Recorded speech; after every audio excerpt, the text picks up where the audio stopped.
Well, thank you so much for taking the time to come to meet with us today. I know our readers and viewers here at AmphLab are really excited to learn more about what you guys are doing at ArtTracks. So if you could please just give us a brief overview of what ArtTracks is and what they're doing right now. Sure. ArtTracks is a research project at the Carnegie Museum of Art. And what we're interested in doing is understanding how artwork changes hands over time. So provenance. Mm-hmm. And provenance has been one of these things that museums have recorded for hundreds of years. And they've recorded it as these paragraphs of text that read sort of like bibliographic citations, long paragraphs of text that describe how the artwork changed hands, who it went to, when it happened, locations, dates, the usual sort of information that you need. Because what provenance tends to be used for is validating the authenticity of artwork. And that's what it's been used for traditionally for hundreds of years. And what ArtTracks said is, and the research question that was asked by ArtTracks back 3-4 years ago when we started the project was, what else can you do with that information? Because it's really interesting if you're focused on a single painting and you want to know, where did this painting come from, how did it get here? But what we were interested in were questions like, how did all the works in the collection end up in Pittsburgh? Or what works were in New York City in 1930? How did European art come to America? What was the process of that? And all of this information is in provenance, but it's hidden in these paragraphs of text. And to figure it out, you would have to exhaustively read all of the records that we have. And so what we've been working with on ArtTracks is, can we go through this information and turn it from written text into something that looks a lot more like a spreadsheet, structured data, so we can use the computer tools that we're used to analyze this information and start discussing how did art move in aggregate, not just one at a time. Great. And if you could tell us a little bit more about how you're using that data, how it's available to the public, how it's utilized in museums, and what that means for the museum community. Sure. The primary audience for ArtTracks is scholarly. This is not, the data that we're getting is, again, a list of names and locations and dates. It's useful for that sort of computational academic research, digital humanities research. CMU does a lot of, and Pitt does a lot of. But what we've discovered in doing it is, what's the right way to say this? What we discovered is that this is not a really good way to tell a story, because it reads sort of like a yearbook or the obituaries. It's a list of names and people, not very interesting. But what it exposes are really amusing stories. And the software can't tell the stories because the story isn't all of the context and the nuance around it. But it can bring to light which artworks have interesting stories that we haven't told yet. And so when you combine an art historian and a computer person and say, what interesting stories can you tell together? We can both do things that the other one can't, and we can start collaborating that way. And so we're working as part of this ArtTracks project to put together a gallery, a show, basically, in the fall, that's going to focus on 7 works in the Carnegie's collection that were all together in the collection of the Earl of Northbrook back in the 1750s to 1910s. And so all of these works, he owned them, they were sent out all around the world, then they came back together. And so if we could tell the story of that, along with other works that were in his collection. Because the other thing we realized while working on this project is a lot of the best stories aren't contained in just our museum. They're contained across art history as a whole. And so the first 2 years of ArtTracks were us proving, can we do this? Is this something that's useful? Can we make interesting data visualizations? Can we tell interesting stories? And the answer was yes. And so we went and we showed it to a bunch of people, and they all said, oh, this is amazing, can we do it too? And the answer was, well, only if you talk to me and I sit next to you and we work through it, because it hadn't been designed to be used by other people. It was designed to prove each of the things that we could do. And so the project that we're working on right now is how do we take that project, take the lessons we've learned over the first 2 to 3 years, and then make it work with other institutions around the United States. And so we're working in partnership with the Sackler Gallery at the Smithsonian and the Yale Center for British Art and the Getty Research Institute to say, okay, if we're going to record this data in a structured form, how do we do it in a way that works for all 3 of our collections, or all 4 of our collections? Because they're reasonably different. Sackler is Asian art. Yale is predominantly British paintings. We have this sort of quasi-contemporary, the contemporary art of 100 years ago collection. And if we can take these different collections and combine them with the Getty's Provenance Index, which is this massive list of auction catalogs and dealer stock books, so the primary source information. And if we can take all of those pieces of information and have them all work together at that low-level technical level, then we can actually start doing this across the field. And so that's the work that we're focusing on right now, is how do we standardize this? Yes. Excellent. What does this mean as far as how you can better manage museum collections?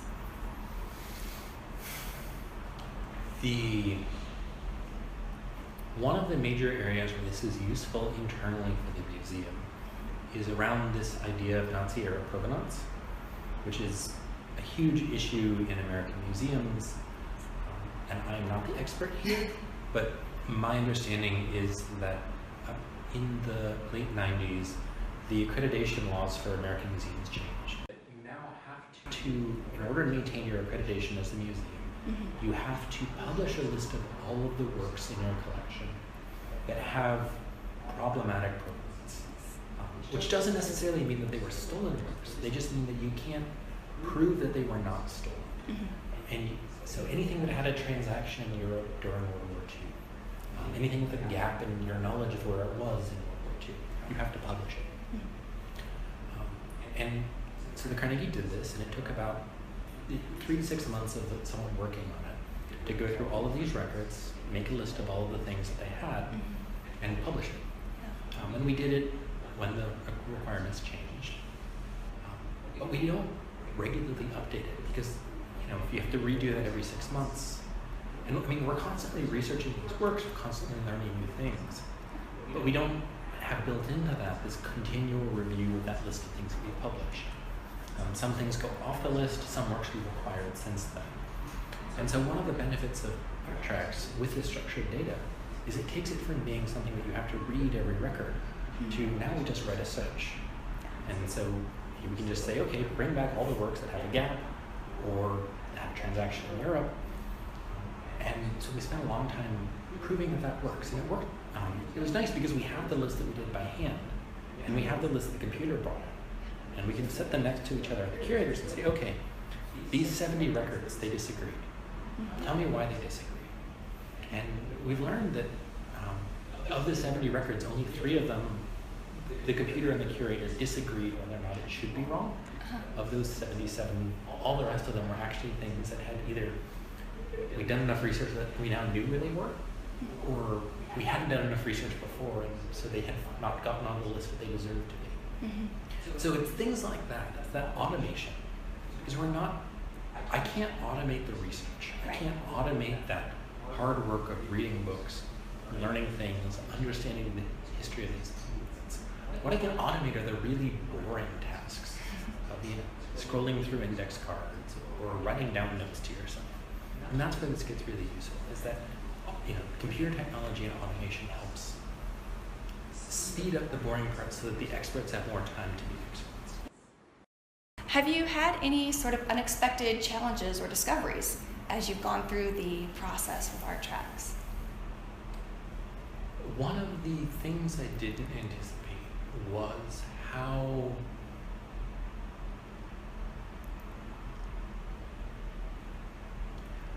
when we started doing the research on ArtTracks, it was we're going to focus on provenance, which is this one bucket of information at the museum. And as we started talking about it, and as we started researching it, what we realized was provenance is not necessarily a particular set of information. It's a particular department and a particular job. The difference between works that were sent to a gallery for a show but didn't sell and then came back to the dealer, and works that were sent out to a gallery for an art show and came back to the owner, from the history of from the object's point of view, it's the same thing. They were loaned out to somebody and they came back. But one is exhibition history, which is a job or a department or a piece of data, and one is provenance. And so we've had to sort of break down these barriers between different pieces of information that the museum already knows, because they're really, really useful to put together. Often we don't know who owned an artwork because we haven't done that provenance research. But somebody has gone and researched the exhibition history of the artwork, and so we know that it went to the Texas Biennial in that period when we don't know who owned it. And if we can get those two pieces of information next to each other, we can go and say, oh, well, I'll bet that in the catalog of the Texas Biennial, it lists who lent the artwork. And so we can learn a new piece of information. We do this turns out to happen all the time. That's sort of information that the museum already knew that it had. The other really fun story was, so we're doing information on not only the works in our collection, but all the works that were in this large Old Masters collection. And so one of our researchers was going through the old auction catalogs, looking through to see who had bought them at the auction. So we could make a spreadsheet. And for these auction catalogs, they don't actually list who sold it or who bought it, because the art market's very secretive and confidential. But people go to the auctions and they take notes in the margins, and the annotated catalogs are really, really valuable. And so people have scanned those, because then you can get to the margin now, you can figure out who bought it, what they bought it for. And so Tracy Burt Fulton, who was the researcher doing this, was going through the annotated catalog of one of the sales of the Northbrook. And the annotation said, purchased by the Carnegie Institute, which is what the museum was called. And we said, wait, we don't know about this painting. And so she brought it to our meeting and said, this guy says that he has it, he must be wrong. And Lulu, our curator, said, no, he's never wrong. The guy who annotated this was knighted for his art research. It's Eli Waterhouse. And so she started going through the database, and it turns out that we did have a painting. It was down in the basement with the wrong title and the wrong artist. And we had it in the paper file. We knew that it had come from this collection, but no one had looked at the paper file since the 60s. So it hadn't made it into the computer, and so we had totally forgotten this piece of information. And so we now have 7 works from that collection and not 6. Wow. And we have this new amazing painting that we hadn't looked at, because museum basements are full of things that we just haven't got around to looking at. Yeah. It's a fascinating and exciting discovery, all because of bringing the data and everything together in one shot. Wow. Yeah. That's so cool. So when you think about art tracks and you think about 10 years from now, how do you see this type of work being utilized in museums in the future? Do you see art tracks being licensed out to other museums, or other museums doing this in-house on their own? What's your vision? One of my personal requirements for working on art tracks, and also the requirements of the grants organizations, are that everything that we do through this project is open source and free for anyone to use. And so we won't license it. We'll give it away to anyone who wants to use it, partially because nobody else should go through the past 4 years of my work. I did it. I solved some of these problems. No one else has to do it. And also because standardization helps us work better as a community. And so there's not a lot of point in everyone solving the same problem in slightly different ways. Museums are famous for this, and what we're learning, and have learned using digital projects for the past 10 years, is that if we don't work together as a community, we don't have the resources as a field to support multiple simultaneous things. There's only room for one, because we can just barely keep that one running. So our hope is that at least the research that we've done and the standards that we've created will continue to be used by other people and hopefully improved. Art Tracks in particular is really designed as this bridge technology. Because right now, museums record the history of their objects in these sort of, you have your object and you've got a whole list of facts about it. And what the museum community has been learning is that what's really interesting are the events that take place in the object's life. And so we're working to shift the focus from, here's a document that's this long list of facts, to here's a timeline of events that happened, that the artwork was created, and then it changed hands, and then it was conserved, and then it was given this name, and then it went to this exhibition. So all the same facts, but a different way of looking at it. Sort of event-based art history.